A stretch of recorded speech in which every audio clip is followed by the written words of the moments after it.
नमस्कार सांग मैंने आपण मानु समस्त को मो स्टोरी चैनल में स्वागत। चलतु कहानीटी आरंभ करवा। भल पाऊँ मुझे झील को कहानीटी को आरंभ शेष जाए शुणु। कृष्णा आज अनेक वर्ष पर गाँव को फेरुची। मनरे असुमारी आनंदर जुआर कूल लंघा व्याकुल होउछि। मो माटी, मो माँ, मो गाँ, मो धान बिल, गाँ पोखरी, पहाड़ तलर बुढ़ी ठाकुराणी, पिला बेलू साइता सबु स्मृति एमिति अनेक किछि ता आखि आगरे नाची उठुछि। केतेबेले रेलगाड़ीटी गाँ स्टेशन लगिब से केवल झरका बाटे चाहि रही। दीर्घ 12 वर्ष पर से ता गाँ को फेरुछि।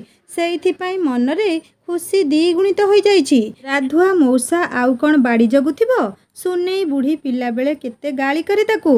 गले जाबुड़ी धरी ता ठाकेरा गालरे आगे गोटे चुमा देबार इच्छा। अरे पिला बेले तो यही दुष्टामी करुथुली बोली बापा पढ़िबाकू सहरर हॉस्टेल को पठेई देइथिले। एबे मु बड़ पिला बयस 23 हेलाणी। एबे मु मो मनर राजा चाकरी कलिनी। आउ बापा एबे मते गाली करिबेनी। हा हा हा हा। एमिति याडू स्याडू कथा कृष्णा गाड़ी रे बसी भाभी हेउथाए। आखि तार अपलक नयनरे लक्ष्य स्थल रे पहुँचीबार उत्कंठारे भरा।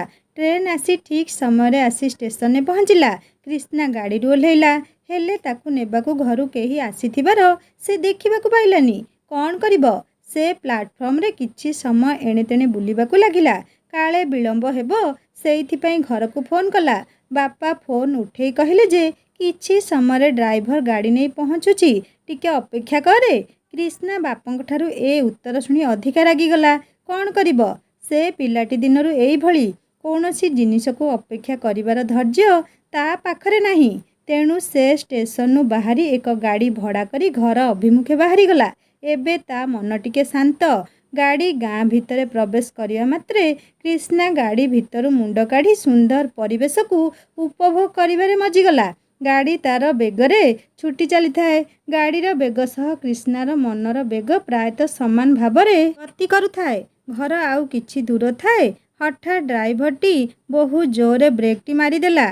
एमिति कि जदि आउ टिके असावधानता होइथांता तो आग सीट्रे निश्चय कृष्णार मुह जाइकी बाजी थांता। कृष्णा कहिला कौन एमिति ब्रेक मारुछ भाई, टिके देखिकी गाड़ी चलाओ, मो मुह जाई थांता। एबे ड्राइवर किछि कहिबा आगरू कृष्णार नजर सामनारे एक तरुणी उपरे पड़िला। बोधुए तारी पाई ड्राइवरटी एमिति हठात ब्रेक मारिथिला ए कथा कृष्णा बुझी सारिथिला। काले झीटीर किछि क्षति होइथिबो भाभी संगे संगे कृष्णा गाड़ी ओह्लै झील निकटरे उपस्थित होइगला। झीटी तलकू मुह पोती बही खाता गुड़ी को साउंटिबारे व्यस्त थिला। तार लंबा लंबा घन खोला केशरे मुहटी लुचि जाइथिला। कृष्णा तार से सुंदर लंबा केश को अपलक चाहणीरे चाहि रही थाए। एही समय ड्राइवर मध्य गाड़ी ओह्लाई आसी सेठारे छिड़ा होइथिला। ए कथा कृष्णा को जणा नथिला। ड्राइवर कहिले मते क्षमा करिदेबे मैडम, आपण हठात एमिति गाड़ी सामना को आसीगले जे मु ब्रेक मारिकी मध्य आपणक ठारे गाड़ी बाड़ेई होइगला। आपणकर किछि केउठी आघात लागिनी तो? जदि लागिछि कुहंतु, मु डाक्तरंक पाखकू नहीं जिबी। यटी कहिला अरे ना ना क्षमा मागंतुनी, भूल मोर। मु अति तरबरिया भावरे चालुथिबा जोगु ही मोर दुर्घटना हला। एथिरे आपणकर किछि दोष नाही। मोर किछि होइनी, मु ठीक अछि, जांतु आपण। एतिकी कही तरुणीटी सेठारु विदाय नहीं चलीगला। किंतु वर्तमान जाए मध्य कृष्णा कौनसी एक स्वप्नर दुनिया रे बोधुए बुलुथुला। ताकू एसबु कथा किछि जणा नथिला। ड्राइवर कहिले बाबू बाबू टिके जोर से हलै दे। कृष्णा कहला हाँ हाँ। अरे से झीटी कुआडे गला, से केमिति अछि, कुआडे गला से? ड्राइवर कहले बाबू से केतेबेलू चली गलेनी, से ठीक अछंती, आपण ठीक अछंती ना नहीं कहिले? आपण कौन केउ स्वप्न दुनिया को चली जाइथिले कि? कृष्णा कहला ना म नजर बंचेबा को प्रयास करी कहला। ड्राइवर कहले मु जानिछि बाबू, आपण से झीटी को प्रेम करी बसिले बोध हुए। हो चलंतु गाड़ी रे बसंतु, तापरे कथा हबा। हे गाड़ी रे बसिले। कृष्णा कहले तुमको काहेकि एमिति लागिला जे मु से झीटी को भल पाई बसिली बोली? ड्राइवर कहले मते कौन बाबू, आपण जेमिति से झीटी को चाहिकी कुआडे हजि जाइथिले सेथिरु स्पष्ट हेउथिला जे आपणको से पसंद आसिले बोली। कृष्णा कहला पसंद ना चोपा, मु तो ता मुह ही देखिनी। हाँ ता केशटी बहुत सुंदर। सत कहिले ସେ ଝିଅଟି ଦେଖିବାକୁ କେମିତି? ଡ୍ରାଇଭରଟି କହିଲା, କ'ଣ ଆପଣ ସେତେବେଳୁ ଖାଲି ତାଙ୍କ କେଶକୁ ଚାହିଁ ବିଭୋର ହେଇଯାଇଥିଲେ? ହେ ଭଗବାନ, ଭଲ ହେଇଛି ଆପଣ ତାଙ୍କ ଚେହେରା ଦେଖିନାହାନ୍ତି। ଯଦି ତାଙ୍କ ଚେହେରା ଦେଖିଥାନ୍ତେ ତ ବେହୋସ ହୋଇଯାଇଥାନ୍ତେ। କ୍ରିଷ୍ଣା ମନର ଆବେଗ ଟିକେ ବଢ଼ିଗଲା। କ୍ରିଷ୍ଣା କହିଲା, କୁହ ଭାଇ, ସତରେ ସେ ଝିଅଟି ଦେଖିବାକୁ କେମିତି? ଡ୍ରାଇଭର କହିଲେ, ଭାଇ ସତ କହିଲେ ପୁରା କାଚର କଣ୍ଢେଇ ପରି। ଏତେ ସୁନ୍ଦର ଝିଅ ମୁଁ ମୋ ଜୀବନରେ କେବେ ବି ଦେଖିନି। କ୍ରିଷ୍ଣା କହିଲା, କ'ଣ ସତରେ ଏତେ ସୁନ୍ଦର? ଡ୍ରାଇଭର କହିଲେ, ହଁ ବାବୁ, ଆପଣ ତ ଏଇ ଗାଁରେ ରହିବେ। ଦିନେ ନାହିଁ ଦିନେ ନିଶ୍ଚିତ ଭେଟ ହେବ ସେ ଝିଅ ସହ। ତାପରେ ମୋ କଥା ସତ କି ମିଛ ଜାଣିବେନି। ଘର ନିକଟରେ ଗାଡ଼ି ଆସି ପହଞ୍ଚିଲା। ଡ୍ରାଇଭର କହିଲେ, ବାବୁ ଘର ଆସିଗଲା ଆପଣଙ୍କର? କ୍ରିଷ୍ଣା କହିଲା, ହଁ ହଁ। କ୍ରିଷ୍ଣା ଗାଡ଼ିରୁ ଓହ୍ଲେଇଲା। ଆଉ ସବୁ ଜିନିଷ ଗାଡ଼ିରୁ ସେ ଆଉ ଡ୍ରାଇଭର ଦୁହେଁ ଧୀରେ ଧୀରେ ବାହାର କରିବାକୁ ଲାଗିଲେ। ଏହି ସମୟରେ ଗାଡ଼ି ଆବାଜ ଶୁଣି ଘର ଭିତରୁ କ୍ରିଷ୍ଣାର ମା ଆଉ ବାପା ଆସି ପହଞ୍ଚିଗଲେ। କ୍ରିଷ୍ଣାର ମା ସୁନିତା ଦେବୀ ଆଉ ବାପା ରାମନାରାୟଣ ସାମନ୍ତରାୟ। ସୁନିତା ଦେବୀ କହିଲେ, ଆରେ କିଶୁ, ତୁ ଆସିଗଲୁ? ହେଲେ ଆମ ଡ୍ରାଇଭର ତ ବାଟରେ ଥିଲା ବୋଲି କହୁଥିଲା, ତୁ କେମିତି ଆସିଲୁ? କ୍ରିଷ୍ଣା ମାକୁ ମୁଣ୍ଡିଆ ମାରୁ ମାରୁ କହିଲା, ଆରେ ମା, ଚିନ୍ତା କରେନି, ଡ୍ରାଇଭରକୁ ମନା କରିଦେ। ମୁଁ ଟ୍ୟାକ୍ସି ନେଇ ଚାଲି ଆସିଲି। ସେଠାରେ ଏତେ ସମୟ ଅପେକ୍ଷା କରିବାକୁ ଭଲ ଲାଗିଲାନି, ସେଇଥିପାଇଁ। ରାମନାରାୟଣ ବାବୁ କହିଲେ, ହେଲେ ତୁ ଜଣେଇ ତ ପାରିଥାନ୍ତୁ ନା। କ୍ରିଷ୍ଣା ବାପାଙ୍କୁ ମୁଣ୍ଡିଆ ମାରି କହିଲା, ରିଲାକ୍ସ ବାପା, ମୁଁ କ'ଣ ଛୋଟ ପିଲା ଆଉ ହେଇକି ଅଛି ଯେ ତୁମେ ଦୁହେଁ ଏତେ ଚିନ୍ତା କରୁଛ? ଡ୍ରାଇଭରକୁ ରାମନାରାୟଣ ବାବୁ ଟଙ୍କା ଦେଇ ବିଦାୟ ଦେଲେ। କ୍ରିଷ୍ଣା ମଧ୍ୟ ଡ୍ରାଇଭରକୁ ଧନ୍ୟବାଦ ଦେଇ ତାଠାରୁ ବିଦାୟ ନେଲା। କ୍ରିଷ୍ଣା, ମା ସୁନିତା ଦେବୀ ଆଉ ବାପା ରାମନାରାୟଣ ଘରକୁ ପ୍ରବେଶ କଲେ। ରାମନାରାୟଣ ବାବୁଙ୍କ ପରିବାର ସେ ଅଞ୍ଚଳର ଏକ ସମ୍ଭ୍ରାନ୍ତ ପରିବାର ଥିଲା। ସମସ୍ତେ ତାଙ୍କୁ ରାମବାବୁ ବୋଲି ଡାକୁଥିଲେ। ଗାଁରେ ସବୁଠାରୁ ବଡ଼ ଘର କହିଲେ କେବଳ ତାଙ୍କରି ଘରକୁ ହିଁ ବୁଝାଏ। ତାଙ୍କ ଘର ଭଳି ଆଉ ଅନ୍ୟ ଏକ ଘର ସେ ଖଣ୍ଡମଣ୍ଡଳରେ କାହାରି ନଥିଲା। ଘର ନୁହେଁ ତ ମହଲ। ସୁନିତା ଦେବୀ କହିଲେ, ଏତେ ବାଟରୁ ତୁ ଆସିକି ପହଞ୍ଚିଲୁଣି, ଯା ଗାଧେଇକି ଆସେ। ମୁଁ ହରିଆକୁ କହୁଛି ତୋ ପାଇଁ କିଛି ଖାଇବା ବନେଇବାକୁ। କ୍ରିଷ୍ଣା କହିଲା, ହଁ ମା, ମୁଁ ମୋ ରୁମ୍କୁ ଯାଉଛି, ଗାଧେଇକି ଆସେ, ଟିକେ ଭଲ ଲାଗିବ। ଏତକ କହି କ୍ରିଷ୍ଣା ରୁମ୍କୁ ଗାଧେଇବାକୁ ଚାଲିଗଲା। ଗାଧେଇ ସାରି ଆସି ହରିଆ ରାନ୍ଧିଥିବା ଉପମା ଖାଇସାରି ଟିକେ ବାହାର ଆଡ଼େ ବୁଲି ଆସିବାକୁ ବାହାରିଲା। ଠିକ୍ ସେହି ସମୟରେ ସୁନିତା ଦେବୀ କ୍ରିଷ୍ଣାକୁ ଡାକ ଦେଲେ, କୁଆଡ଼େ ଯାଉଛୁ କିଶୁ? ସୁନିତା ଦେବୀ କହିଲେ। କ୍ରିଷ୍ଣା କହିଲା, ନା ମ, ଏଇ ଟିକେ ଗାଁ ଆଡ଼େ ବୁଲି ଆସେ। ବହୁତ ବର୍ଷ ହେଲାଣି କାହାରି ସହ ଦେଖା କରିନି। ସୁନିତା ଦେବୀ କହିଲେ, ହଉ ଯା, ଶୀଘ୍ର ପଳେଇ ଆସିବୁ। ଆଜ୍ଞା ମା କହିକି କ୍ରିଷ୍ଣା ବାହାରେ ଥିବା ତାଙ୍କର ଗାଡ଼ି ଧରି ଗାଁ ବୁଲିବାକୁ ବାହାରି ପଡ଼ିଲା। ସେ ପ୍ରଥମେ ତ ସୁନେଇ ବୁଢ଼ୀ ପାଖକୁ ଚାଲିଲା। ସୁନେଇ ବୁଢ଼ୀ ବହୁତ ବୁଢ଼ୀ ହେଇଯାଇଥାଏ, ମାନେ ବୟସ 80 କି ତା'ଠାରୁ ଅଧିକ ହେବ ବୋଧହୁଏ। ଆଉ କିଛି ଭଲରେ ଦେଖା ବି ଯାଉନି। ଆଉ କ୍ରିଷ୍ଣା ସୁନେଇ ବୁଢ଼ୀର ଏମିତି ଅବସ୍ଥା ଦେଖି ବହୁତ ମନ ଦୁଃଖ ହେଲା। ହେଲେ ସିଏ ବି ଆଉ କ'ଣ କରିପାରିବ? ସେ ତାପରେ ଗାଁର ପ୍ରାୟତଃ ଅଧିକାଂଶ ଲୋକ ଘରକୁ ବୁଲିଗଲା। ସାମନ୍ତରାୟ ପରିବାରର ହୋଇଥିବାରୁ ଲୋକେ ଏବେ ଆଉ ତା ସହ ଏତେ ଖୋଲାଖୋଲି ମିଶି ପାରୁନଥିଲେ, ଡରୁଥିଲେ ହୁଏତ। ଏତେ ବଡ଼ ପରିବାରର ସନ୍ତାନ ସିଏ। ରାମନାରାୟଣ ବାବୁଙ୍କୁ ସମସ୍ତେ ଗାଁରେ ମାନୁଥିବାରୁ କ୍ରିଷ୍ଣାକୁ ବି ଆଉ କେହି ତା ନାଁ ଧରି ଡାକୁନଥିଲେ। ସମସ୍ତେ ଛୋଟବାବୁ ବୋଲି କହୁଥିଲେ। ସମସ୍ତଙ୍କ ମୁହଁରୁ ଛୋଟବାବୁ ଶୁଣି ଶୁଣି କ୍ରିଷ୍ଣା ଟିକେ ବିରକ୍ତ ହୋଇଯାଇଥିଲା। ସେ ଘରକୁ ଫେରିଯିବାଟା ଶ୍ରେୟ ମଣିଲା। ସେ ଧୀରେ ଧୀରେ ଗାଡ଼ି ଚଲେଇ ଘରକୁ ଫେରୁଥାଏ। ହଠାତ୍ ଗୋଟେ ଝିଅ ସହ କିଛି ପିଲାଙ୍କୁ ଏକତ୍ରିତ ଦେଖି ସେ ଗାଡ଼ି ସାଇଡ଼କୁ ରଖି ସେମାନଙ୍କ ଆଡ଼କୁ ଚାହିଁଲା। ସତ କହିବାକୁ ଗଲେ ଇଏ ସେଇ ଝିଅ ଯାହା ସହ ତାର ସକାଳେ ଭେଟ ହୋଇଥିଲା, ଆଉ ଯାହାର ଲମ୍ବା ଘନ କେଶକୁ ଦେଖି କ୍ରିଷ୍ଣା ତାକୁ ମନେ ମନେ ଭଲ ପାଇ ବସିଥିଲା। କିନ୍ତୁ ଏଥର ବି ସେ ଝିଅଟିର ଚେହେରା ଦେଖିବାରୁ ବଞ୍ଚିତ ହେଲା। ସେ କେବଳ ତାର ଖୋଲା ଲମ୍ବା ଘନ କେଶକୁ ପଛପଟୁ ହିଁ ଦେଖିପାରିଥିଲା। କିଏ ଏ ଝିଅଟି? ତା ସହ ମୋର କି ସମ୍ପର୍କ? କାହିଁକି ତା ଚେହେରା ନ ଦେଖିକି ବି ମୁଁ ତା ପ୍ରତି ଢଳି ଯାଉଛି? କ୍ରିଷ୍ଣା ଏମିତି ମନେ ମନେ ଭାବୁଥାଏ। ଝିଅଟି କିଛି ସମୟ ଭିତରେ ପିଲାମାନଙ୍କ ସହ କ୍ରିଷ୍ଣାର ଆଖି ସାମ୍ନାରୁ କୁଆଡ଼େ ଉଭେଇଗଲା। ଏଥରକ ବି କ୍ରିଷ୍ଣାକୁ ନିରାଶ ହେବାକୁ ପଡ଼ିଲା। କ୍ରିଷ୍ଣା ଗାଡ଼ି ବୁଲେଇ ଘର ଆଡ଼କୁ ମୁହାଁଇଲା। ଘରକୁ ଫେରି ନିଜ ରୁମ୍କୁ ଯାଇ ଟିକେ ବିଶ୍ରାମ ନେଲା। କେଜାଣି କାହିଁକି ତାକୁ କିଛି ଭଲ ଲାଗୁନଥିଲା। ବାରମ୍ବାର ସେଇ ଝିଅଟିର ଲମ୍ବା କେଶ ତା ମନକୁ ବିଚଳିତ କରି ପକାଉଥିଲା। କିଏ ସେ ଝିଅଟି? ଦେଖିବାକୁ କେମିତି ହେଇଥିବ? ଏମିତି ସବୁ ଚିନ୍ତାରେ କ୍ରିଷ୍ଣାର ମୁଣ୍ଡ ଭିତରଟା କ'ଣ ହେଇଗଲା। ସେ ଶୋଇବାକୁ ଚେଷ୍ଟା କରି ବି ଶୋଇପାରୁନଥିଲା। ହଠାତ୍ ତଳେ ହରିଆର ପାଟି ଶୁଣି କ୍ରିଷ୍ଣା ଉଠି ବସିଲା। ହରିଆ ସୁନିତା ଦେବୀଙ୍କୁ ଡାକୁଥିଲା। ହରିଆ କହିଲା, ମା, ମା, ମୀରା ଆସିଛି। ସୁନିତା ଦେବୀ କହିଲେ ହଁ, ତାକୁ କହ ମୁଁ ଯାଉଛି। ହରିଆ ମୀରାକୁ ବସିବାକୁ କହିଦେଇ ଭିତରକୁ ଚାଲିଗଲା। ସୁନିତା ଦେବୀ ନିଜ ରୁମ୍ରୁ ବାହାରକୁ ଆସୁଥିବାରୁ ଦେଖି ମୀରା ଛିଡ଼ା ହୋଇ 2 ହାତ ଯୋଡ଼ି ପ୍ରଣାମ କଲା। ପ୍ରତି ବଦଳରେ ସୁନିତା ଦେବୀ ମୁଣ୍ଡ ହଲେଇ ତାକୁ ବସିବାକୁ ଇସାରା କଲେ। ମୀରା କହିଲା ମା, ମୋର କଲେଜର ଫଳ ବାହାରିଛି। ମୁଁ ପୁରା କଲେଜରେ ଟପର ହେଇଛି। ଆପଣଙ୍କ ଆଶୀର୍ବାଦ ନେବାକୁ ଆସିଛି। ସୁନିତା ଦେବୀ କହିଲେ ଆରେ ବାଃ, ଇଏ ତ ବହୁତ ଖୁସିର କଥା। ଟିକେ ରହ, ମୁଁ ଆସୁଛି।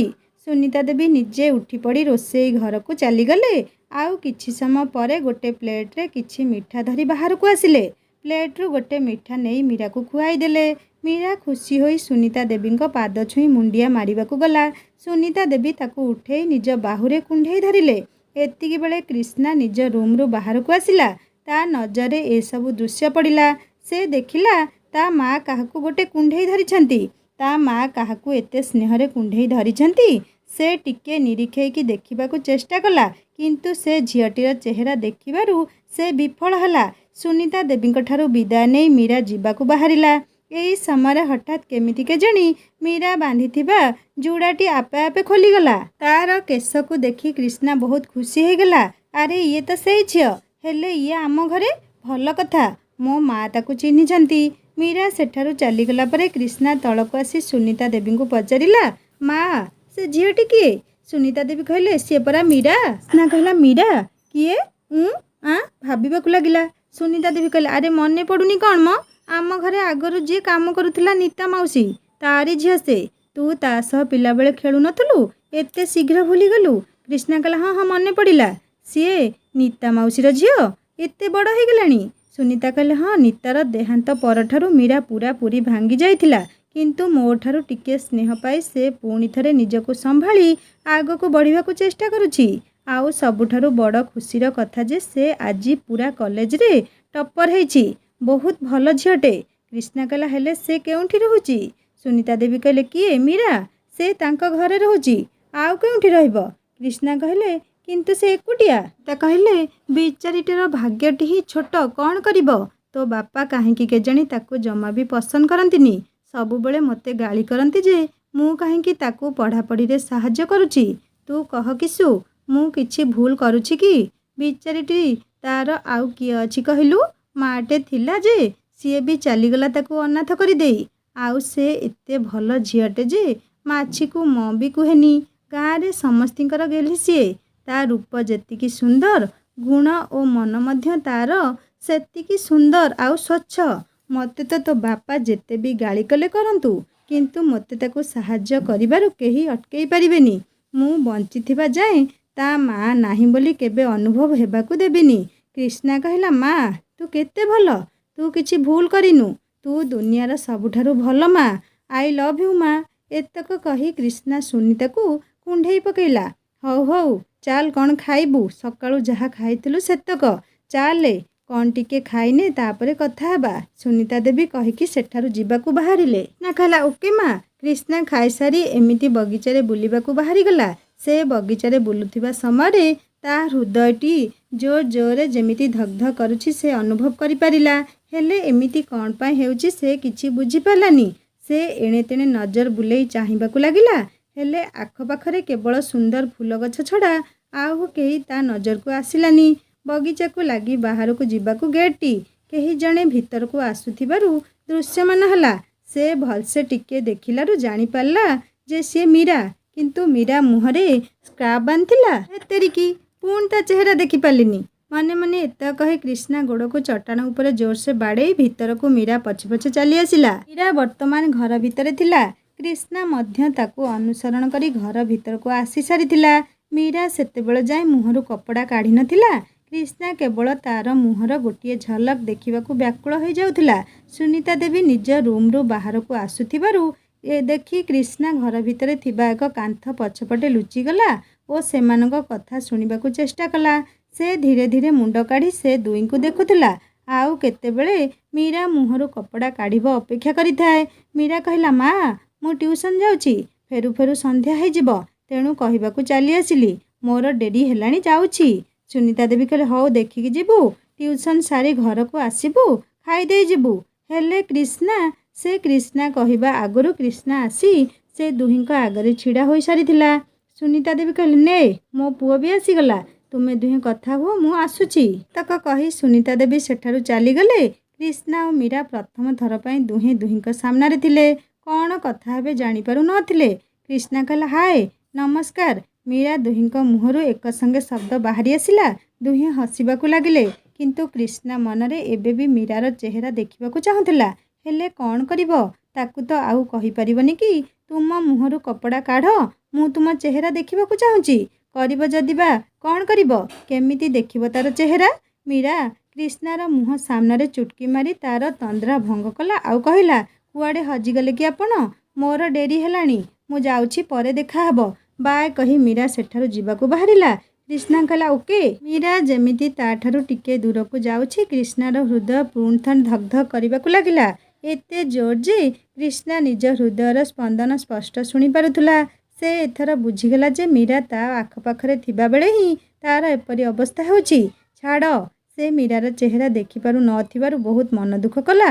ସେ ମନେ ମନେ ହିଁ ତାକୁ ଭଲ ପାଇ ସାରିଥିଲା। କାହିଁ କେତେବେଳୁ ଆଉ ନିଜ ମା'ଠାରୁ ତା ବିଷୟରେ ପ୍ରଶଂସା ଶୁଣି ସେଇ ଭଲ ପାଇବାର ଜୁଆରଟି ମନରୂପୀ ସାଗରର କୂଳ ଲଙ୍ଘିବାକୁ ବସିଥିଲା। ମୀରା ପୁଣି ଥରେ ରାତିକୁ ଆସିବ, ଆଉ ସେ ସେତେବେଳେ ନିଶ୍ଚିତ ତା ଚେହେରା ଦେଖିବାର ସୁଯୋଗ ପାଇବ। ଏଇ ବିଶ୍ୱାସ ରଖି ସନ୍ଧ୍ୟା ହେବାର ପ୍ରତୀକ୍ଷା କଲା। ଏହା ମଧ୍ୟରେ 2 ଘଣ୍ଟା ବିତି ସାରିଥିଲା। ମୁହଁ ସଞ୍ଜ ହେଇ ଆସୁଥିଲା। ଯେମିତି ଯେମିତି ଘଡ଼ିର କଣ୍ଟା ଟିକ୍ ଟିକ୍ କରୁଥିଲା, କ୍ରିଷ୍ଣାର ଛାତି ଭିତରଟା ବି ସେମିତି ଧକ୍ ଧକ୍ କରୁଥିଲା। ଏହି ସମୟରେ ମୋବାଇଲଟି ବାଜି ଉଠିଲା। କ୍ରିଷ୍ଣା ପକେଟରୁ ମୋବାଇଲ କାଢ଼ି ଦେଖିଲା ତା ବାପାଙ୍କର ଫୋନ୍ ଥିଲା। ତ ସେ ଯେମିତି ଫୋନ୍ ଉଠେଇ ହାଲୋ କହିଛି, ସେପଟୁ ରାମନାରାୟଣ କହି ଉଠିଲେ, ଆରେ କିଶୁ, ଟିକେ ଅଫିସକୁ ଆସିବୁ କି? ମୋ ଦେହଟା କେଜାଣି କାହିଁକି ଭଲ ଲାଗୁନି। ମୁଁ ଡ୍ରାଇଭରକୁ ଘରକୁ ପଠେଇ ଦେଇଛି, ତାର କ'ଣ କିଛି କାମ ଥିଲା କହିବାରୁ। କ୍ରିଷ୍ଣା କହିଲା, ହଁ ଆସୁଛି ବାପା। ଏତକ କହି ଫୋନ୍ କାଟି କ୍ରିଷ୍ଣା ସିଧା ବାହାରକୁ ଚାଲି ଆସିଲା ଏବଂ କିଛି କ୍ଷଣ ମଧ୍ୟରେ ଗାଡ଼ି ଷ୍ଟାର୍ଟ କରି ଅଫିସ ଅଭିମୁଖେ ବାହାରିଗଲା। ଏଣେ ସନ୍ଧ୍ୟା ହେଇସାରିଥିଲା। ମୀରା ଟ୍ୟୁସନ୍ ସାରି ଫେରିଲା। ସୁନିତା ଦେବୀ ମୀରାକୁ ଦେଖି କହିଲେ, ଆରେ ତୁ ଆସିଗଲୁ, ହଉ ବସେ, ମୁଁ ଖାଇବା ନେଇ ଆସୁଛି। ଇଏ କିଶୁଟା କୁଆଡ଼େ ଗଲା କେଜାଣି? ଏଇଠି ତ ବସିଥିଲା ତୁ ଗଲା ପରଠୁ, କିନ୍ତୁ ଦେଖେ ଏବେ ବାବୁ ସାହେବ କୁଆଡ଼େ ଗାୟବ ହୋଇଗଲେଣି। ଏତକ କହି ସେ ରୋଷେଇ ଘର ଭିତରକୁ ଚାଲିଗଲେ। ଆଉ କିଛି କ୍ଷଣ ପରେ ମୀରା ପାଇଁ ଖାଇବା ଆଣିକି ତାକୁ ଦେଲେ। ମୀରା ହାତ ମୁହଁ ଧୋଇ ଧାଇ ହେଇ ଖାଇବାକୁ ବସିଲା। ସୁନିତା ଦେବୀ ଏହା ମଧ୍ୟରେ କ୍ରିଷ୍ଣାକୁ ଫୋନ୍ ଲଗାଇବାରେ ବ୍ୟସ୍ତ ହୋଇଥିଲେ। ବହୁତ ସମୟ ପର୍ଯ୍ୟନ୍ତ ରିଙ୍ଗ ଯାଉଥିଲା, କିନ୍ତୁ ସେ ରିସିଭ୍ କରୁନଥିଲା। ଶେଷରେ ସୁନିତା ଦେବୀ ବିରକ୍ତ ହେଇ ଫୋନ୍ କାଟି ମୀରା ପାଖକୁ ଚାଲି ଆସିଲେ। ମୀରାର ଖାଇବା ଶେଷ ହୋଇସାରିଥିଲା, ଆଉ ସେ ପ୍ଲେଟ୍ ଧରି ଉଠିବାକୁ ଯାଉଥିଲା। ସୁନିତା ଦେବୀ କହିଲେ, ଆରେ ମୀରା, ତୁ ଖାଇସାରିଲୁଣି? ସରିରେ ମା, ମୁଁ ଟିକେ ବ୍ୟସ୍ତ ହେଇଯାଇଥିଲି, ସେଇଥିପାଇଁ ତୋତେ ଆଉ କ'ଣ ଦରକାର ପଚାରି ପାରିଲିନି। ମୀରା କହିଲା, କିଛି କଥା ନାହିଁ ମା, ଆପଣ ବ୍ୟସ୍ତ ହୁଅନ୍ତୁନି, ମୋର ପେଟ ପୁରି ଯାଇଛି। ହେଲେ ଆପଣ ଏତେ ଚିନ୍ତିତ କାହିଁକି? ସୁନିତା ଦେବୀ କହିଲେ, ଆରେ ସେ କିଶୁର ଫୋନ୍ରେ ରିଙ୍ଗ ଯାଉଛି, ହେଲେ ସେ ଫୋନ୍ ଉଠଉନି। କୁଆଡ଼େ ଗଲା ପିଲାଟା କେଜାଣି? ଚିନ୍ତାର ଭାବ ତାଙ୍କ ଚେହେରାରେ ସ୍ପଷ୍ଟ ଜଣାପଡ଼ୁଥିଲା। ମୀରା କହିଲା, ଚିନ୍ତା କରନି ମା, ସେ ଏଇଠିକି କେଉଁଠିକି ଯାଇଥିବେ, ଆସିଯିବେ, ବ୍ୟସ୍ତ ହୁଅନ୍ତୁନି। ସୁନିତା ଦେବୀ କହିଲେ, ହଁ ସେଇଆ ହେଇଥିବ। ମୀରା ତାଙ୍କଠାରୁ ବିଦାୟ ନେଇ ନିଜ ଘରକୁ ଚାଲି ଆସିଲା, ଆଉ ଡ୍ରେସ୍ ବଦଳେଇ ଶୋଇବାକୁ ଗଲା। ରାତି 9ଟା ସେତେବେଳକୁ। ମୀରା ଆଖିକୁ କେଜାଣି କାହିଁକି ନିଦ ଆସିଲାନି, ସେ ବୁଝିପାରିଲାନି। ଏଣେ କ୍ରିଷ୍ଣା ତା ବାପାଙ୍କୁ ଗାଡ଼ିରେ ନେଇ ଘରକୁ ଆସିଗଲା। ସୁନିତା ଦେବୀ ଡ୍ରଇଂ ରୁମ୍ରେ ବସିକି କ୍ରିଷ୍ଣାକୁ ଅପେକ୍ଷା କରୁଥିଲେ। ରାମନାରାୟଣଙ୍କୁ କ୍ରିଷ୍ଣା ସହ ଦେଖି ସେ ସଙ୍ଗେ ସଙ୍ଗେ ଉଠି ତାଙ୍କ ପାଖକୁ ଦୌଡ଼ିଗଲେ। ରାମବାବୁ ଟିକେ ଅସୁସ୍ଥ ଅନୁଭବ କରୁଥିଲେ। କ୍ରିଷ୍ଣା ଅଫିସରୁ ଫେରିବା ବାଟରେ ତାଙ୍କୁ ଡାକ୍ତର ପାଖରେ ଦେଖେଇକି ନେଇ ଆସିଥିଲା। ତେଣୁ ସେ ତା ମା'ଙ୍କୁ ଶାନ୍ତ ରହିବାକୁ ଇସାରା କରି ବାପାଙ୍କୁ ତାଙ୍କ ରୁମ୍କୁ ନେଇଗଲା। ସୁନିତା ଦେବୀ କ୍ରିଷ୍ଣାର ଇସାରା ବୁଝିପାରିଲେ, ଆଉ ଚୁପ୍ ରହିଲେ, ଆଉ କ୍ରିଷ୍ଣାର ପଛେ ପଛେ ତାଙ୍କ ରୁମ୍କୁ ଚାଲିଲେ। କ୍ରିଷ୍ଣା ତା ବାପାଙ୍କୁ ବେଡ଼୍ରେ ଶୁଆଇ ଦେଇ ରୁମ୍ର ଲାଇଟ୍ ବନ୍ଦ କରି ବାହାରକୁ ଚାଲି ଆସିଲା, ଆଉ ତା ପଛେ ପଛରେ ସୁନିତା ଦେବୀ। ତାଙ୍କ ମନରେ ଅନେକ ପ୍ରଶ୍ନ, ଆଉ ମୁହଁରେ ତା ସ୍ପଷ୍ଟ ଜଣାପଡ଼ୁଥିଲା। ସୁନିତା ଦେବୀ କହିଲେ, କିଶୁ ଶୁଣେ। କ୍ରିଷ୍ଣା କହିଲା, ହଁ ମା କୁହ। ସୁନିତା ଦେବୀ କହିଲେ, ତୋ ବାପାର କ'ଣ ହେଲା? ତୁ ମୋତେ କିଛି କହୁନୁ କାହିଁକି? କହିଲା, କିଛି ଚିନ୍ତା ନାହିଁ ମା, ଟିକେ ତାଙ୍କ ଛାତିରେ ଯନ୍ତ୍ରଣା ହେଉଥିଲା, ତେଣୁ ସେ ମୋତେ ଫୋନ୍ କରି ଅଫିସ ଡାକି ଦେଇଥିଲେ। ଆଉ ମୁଁ ଅଫିସରୁ ତାଙ୍କୁ ଆଣିବା ରାସ୍ତାରେ ଡାକ୍ତରଙ୍କ ସହ ପରାମର୍ଶ କରି ଆସିଛି। ସେ ଏବେ ଠିକ୍ ଅଛନ୍ତି। ଡାକ୍ତର ତାଙ୍କୁ ଇଞ୍ଜେକ୍ସନ୍ ଆଉ ମେଡ଼ିସିନ ଦେଇଛନ୍ତି, ତ ଚିନ୍ତା କରିବାର କିଛି କାରଣ ନାହିଁ। ସୁନିତା ଦେବୀ କ୍ରିଷ୍ଣା ମୁହଁରୁ ସବୁ କଥା ଶୁଣିସାରି ଟିକେ ଆଶ୍ୱସ୍ତ ହେଲେ। ତଥାପି ମନ ଏବେ ବି ବିଚଳିତ ଥିଲା। ସୁନିତା କହିଲେ, ହଉ କିଶୁ, ଚାଲେ ଖାଇନେ, ତାପରେ ଦେଖିବା। କ୍ରିଷ୍ଣା ହଁ କହି ଡାଇନିଂ ଟେବୁଲ ଆଡ଼େ ଚାଲିଲା। କ୍ରିଷ୍ଣା ଖାଇସାରିଲା ପରେ ତା ରୁମ୍କୁ ଶୋଇବାକୁ ଚାଲିଗଲା। ଆଉ ସୁନିତା ଦେବୀ ରୋଷେଇ ଘର ସଫାସୁତର କରି ନିଜ ରୁମ୍କୁ ଚାଲି ଆସିଲେ। ରାମନାରାୟଣ ବାବୁ ନିଘୋଡ଼ ନିଦରେ ଶୋଇଥିଲେ। ତେଣୁ ସୁନିତା ଦେବୀ ତାଙ୍କ ଉପରେ କମ୍ବଳଟି ଅଧା ଘୋଡ଼େଇ ଦେଇ ନିଜେ ଯାଇ ତାଙ୍କ କଢ଼ରେ ଶୋଇଗଲେ। ସବୁ ଚିନ୍ତା ଭିତରେ କ୍ରିଷ୍ଣା ମୀରା କଥା ପୁରା ଭୁଲି ଯାଇଥିଲା। ଯେମିତି ସେ ଶୋଇବାକୁ ଯାଇଛି ତାର ମୀରା କଥା ମନେ ପଡ଼ିଗଲା। ସେ ମୀରା ସହ ଦେଖା କରିପାରିଲାନି ବୋଲି ଟିକେ ଉଦାସ ହୋଇଗଲା। ମନେ ମନେ ଭାବିଲା, ଆଜି ନହେଲା ନାହିଁ, କାଲି କିନ୍ତୁ ତାକୁ ନିଶ୍ଚୟ ଭେଟିବି। ଏତକ ଭାବି ଲାଇଟ୍ ଲିଭାଇ ଶୋଇଗଲା। ସକାଳ ହେଲା। କ୍ରିଷ୍ଣାର ନିଦ ଭାଙ୍ଗିଲା ବେଳକୁ ଦିନ 9ଟା। ସେ ବେଡ୍ରୁ ଉଠି ରେଡି ହେଇ ତଳକୁ ଆସିଗଲା। ତଳେ ଆସି ସେ ସୁନିତାକୁ କିଛି କହିବା ଆଗରୁ ରାମବାବୁ ତାକୁ ଡାକ ଛାଡ଼ିଲେ, ଯିଏକି ଡ୍ରଇଂ ରୁମ୍ର ସୋଫାରେ ବସିଥିଲେ। ରାମ କହିଲେ, ଆରେ କ୍ରିଷ୍ଣା, ଗୁଡ୍ ମର୍ଣ୍ଣିଂ। କ୍ରିଷ୍ଣା କହିଲା, ହଁ ବାପା, ମର୍ଣ୍ଣିଂ। ଏବେ ଦେହ କେମିତି ଲାଗୁଛି? ରାମ କହିଲେ, ହଁ, ପୂର୍ବ ଅପେକ୍ଷା ଟିକେ ଅଧିକ ଭଲ ଲାଗୁଛି। ହଉ ଶୁଣେ, ଗୋଟେ କାମ କରିଦେବୁ? କ୍ରିଷ୍ଣା କହିଲା, ହଁ ବାପା, କୁହନ୍ତୁ। ରାମ କହିଲେ, ଟିକେ ଅଫିସକୁ ଯିବୁ, ସେଠି ମୋ ଡ୍ରରେ କିଛି ଜରୁରୀ ଫାଇଲ ଅଛି, ନେଇ ଆସିବୁ। କ୍ରିଷ୍ଣା ଆଜି ମୀରାର ଦେଖା କରିବାକୁ ଯିବ ବୋଲି ଭାବିଥିଲା, ହେଲେ ତାର ସବୁ ଭାବନା ଭାବନାରେ ହିଁ ରହିଗଲା ଏବଂ ବାପାଙ୍କ କଥାରେ ନାହିଁ କରିବାର କଥା ବି ସେ ଭାବି ପାରିଲାନି। କ୍ରିଷ୍ଣା କହିଲା, ହଉ ବାପା, ମୁଁ ଚାଲିଯିବି। ରାମ କହିଲେ, ହଁ। କ୍ରିଷ୍ଣା ଗାଡ଼ି ନେଇ ଅଫିସକୁ ବାହାରିଗଲା। ଯିବା ବାଟରେ ହଠାତ୍ ପୂର୍ବପରି ତା ହୃଦୟର ସ୍ପନ୍ଦନଟା ଜୋରସେ ଧକ୍ ଧକ୍ କରିବାକୁ ଲାଗିଲା। ସେତେବେଳେ ତାର ଏମିତି ମନେ ହେଲା ଯେମିତି ତା ଆଖପାଖରେ କେଉଁଠି ମୀରା ଅଛି, କାରଣ ପୂର୍ବରୁ ଏମିତି ତା ସହ ଘଟି ସାରିଥିଲା। ତେଣୁ ସେ ଗାଡ଼ିର ଗତିକୁ ଧିମା କରିଦେଲା ଆଉ ଏଣେତେଣେ ଚାହିଁଲା। ତା ନଜର ମୀରାକୁ ଖୋଜୁଥିଲା। କିଛି ଦୂର ଗଲା ପରେ ତା ନଜର ରାସ୍ତା କଡ଼ରେ ଛିଡ଼ା ହୋଇଥିବା ଗୋଟେ ଝିଅ ଉପରେ ପଡ଼ିଲା। ସେ ସଙ୍ଗେ ସଙ୍ଗେ ଜାଣିନେଲା ଯେ ସେ ହିଁ ମୀରା, କାରଣ ହୃଦୟର ସ୍ପନ୍ଦନ ଆଉ ଶବ୍ଦ କରୁନଥିଲା। ସେ ଗାଡ଼ି ମୀରା ପାଖରେ ରଖିଦେଲା।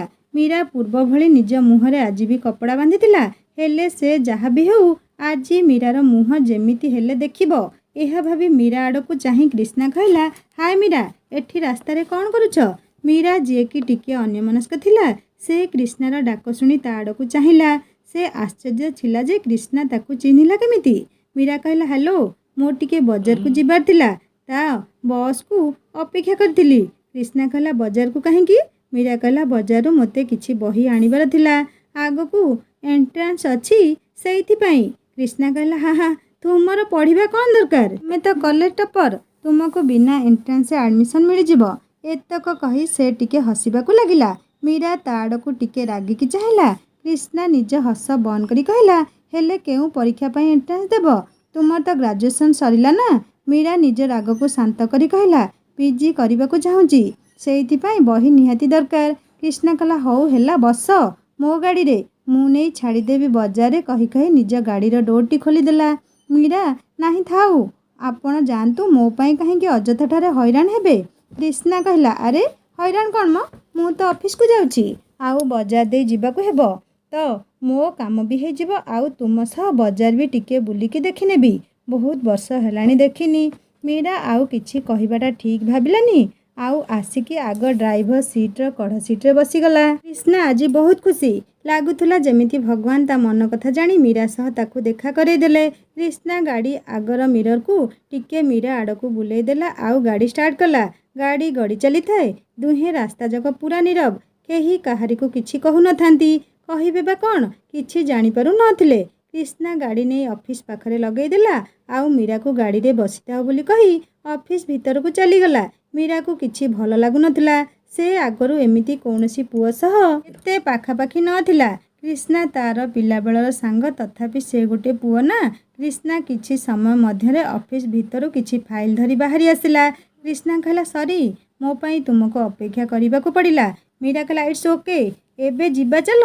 କ୍ରିଷ୍ଣା ମନେ ମନେ ଠାକୁରଙ୍କୁ ପ୍ରାର୍ଥନା କରୁଥିଲା କି, ପ୍ରଭୁ, ମୋର ଗୋଟିଏ ଇଚ୍ଛା, ସେଇଟା ଖାଲି ମୀରାର ଚେହେରା ଥରୁଟିଏ ଦେଖିବା, ଦୟାକର ମୋ ଇଚ୍ଛା ଟିକେ ପୂରଣ କରିଦିଅ। ଭିତରେ ଠାକୁରଙ୍କୁ ଡାକି ସେ ଆସି ଡ୍ରାଇଭର ସିଟ୍ରେ ବସିଗଲା ଆଉ ଗାଡ଼ି ବଜାର ଆଡ଼କୁ ମୁହାଁଇଲା। କ୍ରିଷ୍ଣା କହିଲା, ମୀରା, ଗୋଟେ କଥା କହିବି? ମୀରା କହିଲା, ହଁ କୁହ। କ୍ରିଷ୍ଣା କହିଲା, ତୁମେ ମୁହଁରେ କପଡ଼ା କାହିଁକି ବାନ୍ଧିଛ? ସେଇଟା ଖୋଲୁନ। ମୀରା କହିଲା, ନା, ଖରା ବହୁତ ଅଛି ଆଉ ମୋତେ ଧୂଳିରେ ଆଲର୍ଜି ଅଛି, ସେଇଥିପାଇଁ ବାନ୍ଧିଛି। କ୍ରିଷ୍ଣା କହିଲା, ଓ ହଉ ଠିକ୍ ଅଛି, ଦୁହେଁ ବଜାରରେ ପହଞ୍ଚି ସାରିଥିଲେ। ସାଙ୍ଗ ହୋଇ ବଜାର ବୁଲିଲେ। ଆଉ ମୀରା ତା ଦରକାର ବହିତକ କିଣିଲା। ଆଉ ସାଙ୍ଗ ହୋଇ ଦୁହେଁ ପୁଣି ଘରକୁ ଫେରିଲେ। ମୀରା ଗାଁ ପାଖାପାଖି ହେବାରୁ କହିଲା, ସାନ ବାବୁ ମୋତେ ଏଇଠି ଛାଡ଼ି ଦିଅନ୍ତୁ, ମୁଁ ଚାଲି ଚାଲି ପଳେଇବି। ତୁମକୁ ଆଉ ମୋତେ ଏକାଠି କିଏ ଦେଖିନେଲେ ଫାଲତୁଟାରେ ଗାଁ ଲୋକେ 9କୁ 6 ଲଗେଇକି ଯିବା ଆରମ୍ଭ କରିଦେବେ। କ୍ରିଷ୍ଣା ଗାଡ଼ି ଗୋଟେ କଢ଼କୁ ନେଇ ଷ୍ଟାର୍ଟ ବନ୍ଦ କଲା। ଆଉ ମୀରା ଗାଡ଼ିରୁ ଓହ୍ଲେଇଗଲା ଆଉ ଥ୍ୟାଙ୍କ୍ସ କହି ଯିବାକୁ ବାହାରିଲା। ସେ ଯିବାର ଦେଖି କ୍ରିଷ୍ଣା କହିବାକୁ ଲାଗିଲା, ମୀରା। ମୀରା ବୁଲିକି ଚାହିଁଲା ଆଉ କହିଲା, ହଁ ସାନ ବାବୁ, କିଛି କହୁଛନ୍ତି କି? କ୍ରିଷ୍ଣା କହିଲା, ଆରେ ଗାଁ ତ ହୋଇଗଲାଣି, ଏବେ ତ ମୁହଁରୁ କପଡ଼ାଟା କାଢ଼। ମୀରା କ୍ରିଷ୍ଣାର ମନ କଥା ବୁଝିପାରିଲା ଆଉ ଟିକେ ଏଣୁତେଣୁ କ'ଣ ଭାବି ନିଜ ମୁହଁରେ ବନ୍ଧା ହୋଇଥିବା ସ୍କାର୍ଫଟି କାଢ଼ିଦେଲା। ମୀରା ଯେମିତି ମୁହଁରୁ କପଡ଼ା କାଢ଼ିଛି, କ୍ରିଷ୍ଣା ତାକୁ ଏକ ଲୟରେ ସେମିତି ହିଁ ଚାହିଁ ରହିଗଲା। କି ସୁନ୍ଦର ଚେହେରା ସତରେ! ତା କଳ୍ପନାଠାରୁ ମଧ୍ୟ ଅଧିକ ସୁନ୍ଦରୀ ଥିଲା ମୀରା।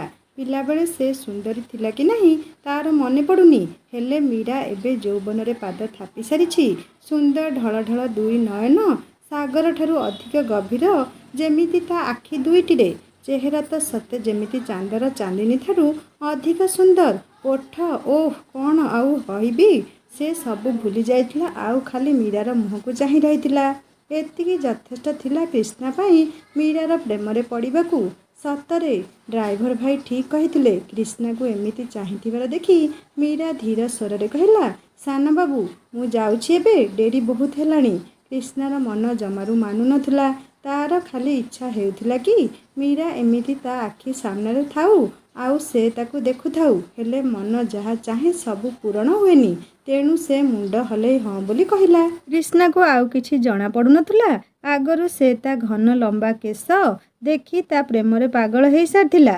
ଆଉ ଏବେ ତାର ଚାହାଣୀ ଓ ସୁନ୍ଦର ଚେହେରା, ହାୟ ତା କଲିଜା ହାଣି ହେଇଗଲା ପରି ମନେ ହେଉଥିଲା।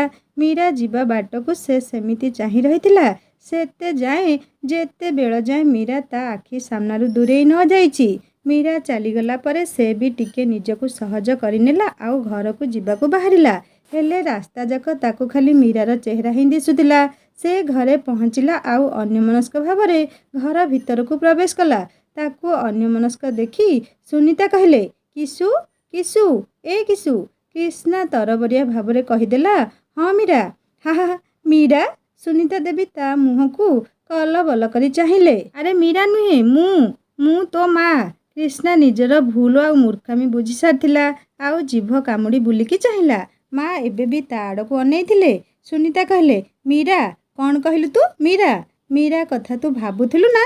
ତୁ ତାକୁ ଭଲ ପାଉନୁ ତ? ଏକ ପ୍ରଶ୍ନଭରା ଚାହାଣୀରେ ସୁନିତା ଦେବୀ କ୍ରିଷ୍ଣା ଆଡ଼କୁ ଚାହିଁଲେ। କ୍ରିଷ୍ଣା ନିଜର ମନର କଥାକୁ ମନରେ ଚାପି ରଖି କଥା ବୁଲେଇବାକୁ ଚେଷ୍ଟା କରିବାକୁ ଯାଇ କହିଲା, ନା ମା, ସେମିତି କିଛି ନାହିଁ। ଯଦି ସେମିତି କିଛି ହୁଏ ତେବେ ମୋତେ କହିବୁ। ମୋର ମୀରା ବହୁତ ପସନ୍ଦ। ସତରେ ତା ଭଳି ଝିଅ ଭାଗ୍ୟରେ ଥିଲେ ମିଳେ। ମୁଁ ତାକୁ ବହୁତ ଭଲସେ ଜାଣିଛି। ଆଉ ତୋତେ ଆଉ ଏ ଘରକୁ ଯଦି କିଏ ସମ୍ଭାଳି ପାରିବ ତ ସେ କେବଳ ମୀରା। ଏବେ ମା ମୁହଁରୁ ତା ଭଲ ପାଇବାକୁ ସ୍ୱୀକୃତି ମିଳିସାରିଲା ପରେ କ୍ରିଷ୍ଣା ବହୁତ ଖୁସି ହେଇଯାଇଥିଲା। କିନ୍ତୁ ସେ ମୀରାକୁ ଭଲ ପାଉଛି ବୋଲି ମାକୁ କିଛି ବି କହିଲାନି। ଆଉ ଚୁପ୍ ହୋଇ ସେଠାରୁ ନିଜ ରୁମ୍କୁ ଚାଲି ଆସିଲା। ଆଉ ନୀରବ ହୋଇ ବାଲକୁନିରେ ଛିଡ଼ା ହୋଇ ବାହାରକୁ ଚାହିଁଲା। ଏବେ ସେ ନିଷ୍ପତ୍ତି ନେଇସାରିଥିଲା ଯେ ସେ ତା ମନ କଥା କାଲି ହିଁ ମୀରାକୁ କହିଦେବ। କିନ୍ତୁ ଏ କଥା ତାକୁ କହିବ କେମିତି ସେଇଆ ଭାବି ଭାବି ରୁମ୍କୁ ଆସି ଶୋଇଗଲା। ସନ୍ଧ୍ୟାବେଳେ ଉଠିଲା। ଆଉ କ'ଣ କରିବ, କେମିତି କହିବ, ଭାବୁଥାଏ ବସିକି। ଠିକ୍ ଏଇ ସମୟରେ ତା ଫୋନ୍ଟି ବାଜି ଉଠିଲା। ସେ କଲ୍ ରିସିଭ୍ କରିବା ମାତ୍ରେ ସେପଟରୁ ଆବାଜ ଆସିଲା, କ୍ରିଷ୍ଣା, ତୁମେ ଗାଁକୁ ଚାଲିଗଲ ଆଉ ମୋତେ କିଛି ଜଣେଇଲ ବି ନାହିଁ। ମୁଁ ତୁମକୁ ବହୁତ ମିସ୍ କରୁଛି। କେବେ ଫେରିବ? ହଡ଼ବଡ଼େଇ ହୋଇ ଖାଲି ଏତିକି କହିଲା, ହଁ, ବହୁ ଜଲ୍ଦି। ଏତକ କହି ଫୋନ୍ କାଟିଦେଲା। ତାର ଛୁଟି ସରିବାକୁ ଆଉ 15 ଦିନ ଥିଲା। ତାକୁ ପୁନଶ୍ଚ ତା କାମକୁ ଫେରିବାର ଥିଲା। ସେ ଏକ ବଡ଼ ଆଉ ପ୍ରସିଦ୍ଧ MNC କମ୍ପାନୀରେ ମ୍ୟାନେଜର ଥିଲା। ରାମନାରାୟଣ ବାବୁଙ୍କର କମ୍ପାନୀ ମଧ୍ୟ MNC କମ୍ପାନୀଠାରୁ କମ୍ ନଥିଲା। କିନ୍ତୁ କ୍ରିଷ୍ଣା ନିଜ ଗୋଡ଼ରେ ନିଜେ ଛିଡ଼ା ହେବାକୁ ଚାହୁଁଥିଲା ଆଉ ଦୁନିଆରେ ନିଜର ଏକ ପରିଚୟ ବନେଇବାକୁ ଚାହୁଁଥିଲା। ସେଇ ଫୋନ୍ କଲ୍ଟି ପାଇ କେଜାଣି କାହିଁକି ତା ମନ ବିଚଳିତ ହେଇସାରିଥିଲା। ତେଣୁ ସେ ଆଉ ଉପରେ ନ ରହି ତଳକୁ ଚାଲି ଆସିଲା। ମୀରା ସେତିକିବେଳେ ଘରକୁ ଆସିଥାଏ ଆଉ ସୁନିତାଙ୍କୁ ରୋଷେଇ ଘରେ ତାଙ୍କ କାମରେ ସାହାଯ୍ୟ କରୁଥାଏ। ଦୁହେଁ ବହୁତ ଖୁସି ଥିଲେ ଆଉ କ'ଣ ସବୁ ଗପିକି ହସୁଥିଲେ। କ୍ରିଷ୍ଣା ସେଠାରୁ ନିଜ ରୁମ୍କୁ ଫେରି ଆସିଲା ଆଉ ଗୋଟିଏ କାଗଜରେ ନିଜ ମନ କଥା ଲେଖିଦେଲା। ଆଉ ତଳକୁ ଚିଠିଟିକୁ ଧରି ଚାଲି ଆସିଲା। ମୀରା ଡାଇନିଂରେ ଖାଇ ବସିଥାଏ। ସୁନିତା ଦେବୀ ରୋଷେଇ ଘରେ କ'ଣ କାମ କରୁଥାନ୍ତି। କ୍ରିଷ୍ଣା ଆସି ମୀରାର ଠିକ୍ ସାମ୍ନା ସିଟ୍ରେ ବସିଗଲା। ସେ କ୍ରିଷ୍ଣାକୁ ଦେଖି କିଛି ପ୍ରତିକ୍ରିୟା ଦେଲା ନାହିଁ। ପୂର୍ବ ପରି ଖାଇବାରେ ଲାଗିଥିଲା। କ୍ରିଷ୍ଣା ତାକୁ ଏପରି ଦେଖି ଟିକେ ଅଖାଡ଼ୁଆ ଲାଗିଲା। ତଥାପି କ୍ରିଷ୍ଣା ତା ସାମ୍ନାରେ ବସି ତାକୁ ଖାଉଥିବାର ଦେଖୁଥାଏ। ମୀରା ଖାଇସାରିଲା ଆଉ ହାତ ଧୋଇ ଘରକୁ ଯିବାକୁ ବାହାରିଲା। ସୁନିତା ଦେବୀଙ୍କଠାରୁ ବିଦାୟ ନେଇ କ୍ରିଷ୍ଣା ପାଖକୁ ଆସିଲା। ଆଉ ଗୁଡ୍ ନାଇଟ୍ କହି ଯେମିତି ଯିବାକୁ ବାହାରିଲା, ସେମିତି କ୍ରିଷ୍ଣା ତା ହାତରେ କିଛି ଗୋଟେ ଧରେଇ ଦେଲା। ମୀରା ନିଜ ହାତ ଖୋଲି ଦେଖିଲା ତ ଚିଠି। ସେ ଚିଠିକୁ ଖୋଲିବାକୁ ଯାଉଛି କି କ୍ରିଷ୍ଣା କହିଲା, ମୀରା ୟାକୁ ଘରେ ଆରାମସେ ପଢ଼ିବ ଆଉ କାଲିକୁ ମୋତେ ଉତ୍ତର ଦେବ। ଏତିକି ବେଳେ ସୁନିତା ଦେବୀ ସେଠାକୁ ଆସିଯାଇଥିଲେ। ତେଣୁ ମୀରା ଚିଠିଟିକୁ ହାତରେ ଲୁଚେଇ ଦେଲା ଆଉ ସେଠାରୁ ଚାଲି ଆସିଲା। କ୍ରିଷ୍ଣା ମଧ୍ୟ ଡିନର କରିସାରି ନିଜ ରୁମ୍କୁ ଚାଲି ଆସିଲା। ଆଉ ମୀରା କ'ଣ ଉତ୍ତର ଦେବ? ଚିଠି ପଢ଼ିକି ତାର ପ୍ରତିକ୍ରିୟା କ'ଣ ହେବ? ଏହା ଭାବୁ ଭାବୁ ତାକୁ ନିଦ ଆସିଗଲା। ଏଣେ ମୀରା ଘରକୁ ଆସି ଚିଠି ଖୋଲି ପଢ଼ିଲା। ସେଇ ଚିଠିଟିକୁ ନିଜ ବହି ଭିତରେ ରଖିଦେଇ ଶୋଇପଡ଼ିଲା। ତହିଁଆର ଦିନ ସକାଳୁ ଭୋରୁ କ୍ରିଷ୍ଣାର ନିଦ ଭାଙ୍ଗିଗଲା। ସେ ଜାଣିଥିଲା ମୀରା ସକାଳେ ତାଙ୍କ ଘରକୁ ଆସିବ। ତେଣୁ ସେ ଲନ୍ରେ ଆସି ତା ଆସିବା ବାଟକୁ ଚାହିଁ ରହିଲା। ଲନ୍ରେ ସେ କେତେବେଳୁ ଅପେକ୍ଷା କରିଥିଲା, କିନ୍ତୁ ମୀରାର ଦେଖା ନାହିଁ। ହରିଆ ଆସି କହିଲା, ବାବୁ ମା ଡାକୁଛନ୍ତି। କ୍ରିଷ୍ଣା କହିଲା, ହଁ ତୁ ଯା, ମୁଁ ଆସୁଛି। ସେଠାରୁ ଚାଲିଯିବା ପରେ କ୍ରିଷ୍ଣା ଘର ଭିତରକୁ ଚାଲି ଆସିଲା। ତାକୁ ଦୂରରୁ ଆସୁଥିବାର ଦେଖି ସୁନିତା ଦେବୀ କହିଲେ, ଆରେ କିଶୁ, ମୀରା କିଛି କାଲି କହୁଥିଲା କି? କ୍ରିଷ୍ଣା ଆଶ୍ଚର୍ଯ୍ୟ ହୋଇ କହିଲା, ନା ମା, କାଇଁ କ'ଣ ହେଲା କି? ସୁନିତା କହିଲେ, ଆରେ ନା କିଛି ନାହିଁ। ସେ ସବୁଦିନ ସକାଳୁ ଯେମିତି ହେଲେ ଆସେ, କିନ୍ତୁ କାଇଁ ଆଜି ତାର ଦେଖା ନାହିଁ କେଜାଣି। ତୁ ଗୋଟେ କାମ କରିବୁ, ଟିକେ ତା ଘର ଆଡ଼େ ବୁଲି ଆସିବୁ। ସେ ଠିକ୍ ଅଛି କି ନାହିଁ ଦେଖିକି ସେ କାହିଁକି ତା ଘରକୁ ଯିବ। ତାର ସେଠିକି ଯିବା କିଛି ଦରକାର ନାହିଁ। ପଛରୁ ଏକ ଶକ୍ତ ଆବାଜ ଶୁଣି ଦୁହେଁ ପଛକୁ ବୁଲି ଚାହିଁଲେ। ପଛରେ କ୍ରିଷ୍ଣାର ବାପା ଛିଡ଼ା ହୋଇଥିଲେ। ଆଉ ବହୁତ ରାଗିଥିବାର ମଧ୍ୟ ତାଙ୍କ ଚେହେରାରୁ ଜଣାପଡ଼ୁଥିଲା। ରାମବାବୁ କହିବାକୁ ଲାଗିଲେ, କିଶୁ, ତୁ ମୀରା ଘରକୁ ଯିବୁନି।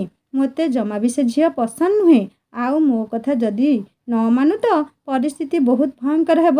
ଯିଏକି ସକାଳୁ ମୀରାକୁ ଦେଖିନି ବୋଲି ବ୍ୟସ୍ତ ଥିଲା, ଏଣେ ବାପାଙ୍କଠାରୁ କଡ଼ା ତାଗିଦ ଶୁଣି ଆହୁରି ଉଦାସ ହୋଇଗଲା। ରାମବାବୁ ଟିକେ ରାଗିକି ସୁନିତା ଦେବୀଙ୍କୁ ଚାହିଁଲେ ଆଉ ସେଠାରୁ ରାଗିକି ଚାଲିଗଲେ। କ୍ରିଷ୍ଣା କ'ଣ କରିବ କିଛି ଭାବିପାରୁ ନଥିଲା। ତାକୁ ଉଦାସ ଦେଖି ସୁନିତା ଦେବୀ କହିଲେ, ତୁ ଚିନ୍ତା କରେନି, ତୋ ବାପା କଥା ଶୁଣିବା କିଛି ଦରକାର ନାହିଁ। ସେ ଅଫିସ ଗଲା ପରେ ତୁ ମୀରା ଘରକୁ ଯାଇ ତାକୁ ଟିକେ ଦେଖି ଆସିବୁ। ରାମବାବୁ ପୂର୍ବ ଅପେକ୍ଷା ବହୁତ ଭଲ ହେଇସାରିଥିଲେ। ତେଣୁ ସେ ଅଫିସ ବାହାରିଗଲେ। ଆଉ ତାଙ୍କ ପଛେ ପଛେ କ୍ରିଷ୍ଣା ମୀରା ଘର ଆଡ଼କୁ। ସେ ବର୍ତ୍ତମାନ ମୀରା ଘର ସାମ୍ନାରେ ଥିଲା। ଛୋଟିଆ ଘରଟିଏ, ମନେ ଗୋଟିଏ ଛୋଟ ପକ୍କା ଘରଟିଏ। ସେ ଡୋର ବେଲ୍ ମାରିଲା ଆଉ କିଛି ସମୟ ପରେ ମୀରା ଆସି ଡୋର ଖୋଲିଲା। କ୍ରିଷ୍ଣାକୁ ତା ଘରେ ସାମ୍ନାରେ ଦେଖି ମୀରା ଆଶ୍ଚର୍ଯ୍ୟଚକିତ ହୋଇ ଚାହିଁ ରହିଲା। ଆଉ ତା ମୁହଁରୁ କିଛି ଶବ୍ଦ ହିଁ ବାହାରୁ ନଥିଲା। ତାକୁ ଦେଖି କ୍ରିଷ୍ଣା ଧୀର ସ୍ୱରରେ କହିଲା, ମୁଁ ଭିତରକୁ ଆସିପାରେ କି? ସେ ଏବେ ବି କବାଟ ପାଖରେ ଛିଡ଼ା ହୋଇଥିଲା। ମୀରା ହଁ କହିବ ନା ନାହିଁ କିଛି ଜାଣିପାରୁ ନଥିଲା। ମୀରା ବହୁତ ସାଧାରଣ ଝିଅଟିଏ। ଲୋକ ଲଜ୍ଜାକୁ ତାକୁ ବହୁତ ଡର। ତା ଚରିତ୍ର ଉପରେ କିଏ ଆଙ୍ଗୁଠି ଉଠେଇବ ସେ ଜମା ବି ସହିପାରିବନି। ଆଉ କ୍ରିଷ୍ଣା ଏ ଅଞ୍ଚଳର ସବୁଠାରୁ ଧନୀ ଘରର ପିଲା। ତଥାପି କେଜାଣି କାହିଁକି ହଁ କହି ସେ ଟିକେ କଢ଼େଇ ଗଲା। କ୍ରିଷ୍ଣା ଭିତରକୁ ପ୍ରବେଶ କଲା ଆଉ ମୀରା କବାଟ ଆଉଜେଇ ଦେଇ ଭିତରକୁ ଚାଲି ଆସିଲା। ଛୋଟିଆ ଦୁଇଟା ରୁମ୍, ଗୋଟେ ବଡ଼ ରୁମ୍ ଆଉ ତା କଡ଼କୁ ଲାଗି ବାଥରୁମଟିଏ। ଥରୁଟିଏ ନଜର ଘରର ଚାରିକାନ୍ଥରେ ବୁଲେଇ ଆଣିଲା କ୍ରିଷ୍ଣା। ମୀରା କହିଲା, ଆପଣ ଛିଡ଼ା କାହିଁକି ହେଲେ? ବସନ୍ତୁ ନା। ସେ ଚେୟାର ଆଡ଼କୁ ଇସାରା କରି କହିଲା। କ୍ରିଷ୍ଣା ଚେୟାରରେ ବସିଗଲା। ମୀରା ମଧ୍ୟ ତା ସାମ୍ନାରେ ଥିବା ଅନ୍ୟ ଏକ ଚେୟାରରେ ବସିଗଲା। କିଛି ସମୟ ପାଇଁ ଦୁହେଁ ପୁରା ନୀରବ ଭାବରେ ଦୁହେଁ ଦୁହିଁଙ୍କୁ ଖାଲି ଦେଖି ଚାଲିଥିଲେ। ଏଥରକ କ୍ରିଷ୍ଣା ନିଜକୁ ଭାବନା ରାଜ୍ୟରୁ ଫେରେଇ ଆଣି କହିଲା, ମା ତୁମକୁ ଖୋଜୁଥିଲା। ସକାଳର କାହିଁକି ଘରକୁ ଆସିଲନି? ମୀରା କହିଲା, ନାଇଁ, କାଲି ରାତିରେ ପଢ଼ୁ ପଢ଼ୁ ବହୁତ ଡେରିରେ ଶୋଇଲି, ତେଣୁ ଡେରିରେ ନିଦ ଭାଙ୍ଗିଲା। ମାଆଙ୍କୁ କହିବେ, ସେ ବ୍ୟସ୍ତ ହେବେନି। କ୍ରିଷ୍ଣା କହିଲା, ମୋ ଚିଠି ପାଇଲ? ମୀରା କହିଲା, ହଁ। କ୍ରିଷ୍ଣା କହିଲା, ତୁମଠାରୁ ଉତ୍ତର ପାଇବାର ଅପେକ୍ଷାରେ ମୁଁ। ମୀରା ତଳକୁ ମୁହଁ ପୋତି ବସିଥିଲା। ଆଉ କିଛି ସମୟ ପରେ ଆଉ ଥରେ କ୍ରିଷ୍ଣା ପଚାରିଲା, କୁହ ମୀରା, ତୁମେ ମୋତେ ପସନ୍ଦ କର ନା ନାହିଁ? ମୁଁ ତୁମକୁ ବହୁତ ଭଲ ପାଏ ମୀରା। ତୁମ ମୁହଁରୁ ହଁ ଶୁଣିବା ଅପେକ୍ଷାରେ ମୁଁ ମୀରା। ସାଙ୍ଗମାନେ, କାହାଣୀଟି ଏଇଠି ଅଧାରୁ ରଖିଲି। ଦ୍ୱିତୀୟ ଭାଗରେ ଆପଣମାନେ ଜାଣିବେ ମୀରା କ୍ରିଷ୍ଣାକୁ କ'ଣ କହିଲା, एबे कहानीटी केमिति लागुची मते निश्चय कमेंट करी जणेबे। आ जदि भल लागुथाए लाइक टे करिए, सांगमान सहित शेयर करिवे। आ जदि मो चैनल नुआ अछंती ताले सब्सक्राइब करी बेल आइकन दबे देबे, जहाँ फଳରେ मु नुआ नुआ कहानी अपलोड कले आपण माने नोटिफिकेशन बजे आपण माने कहानीटी को सर्वप्रथम पढ़ी परिबे और सुनी परिबे। आ गोटे कथा, मोर गोटे हिंदी स्टोरी चैनल अछि जार लिंक मु एही स्टोरी रो डिस्क्रिप्शन में दे देबी। आपण माने क्लिक कले सुंदर सुंदर हिंदी स्टोरी पढ़ी परिबे और सुनी परिबे। एबे मते विदाय दियंतु, रहुची पुणी आसीबी एही कहानी रो द्वितीय भाग नै। रहू नमस्कार।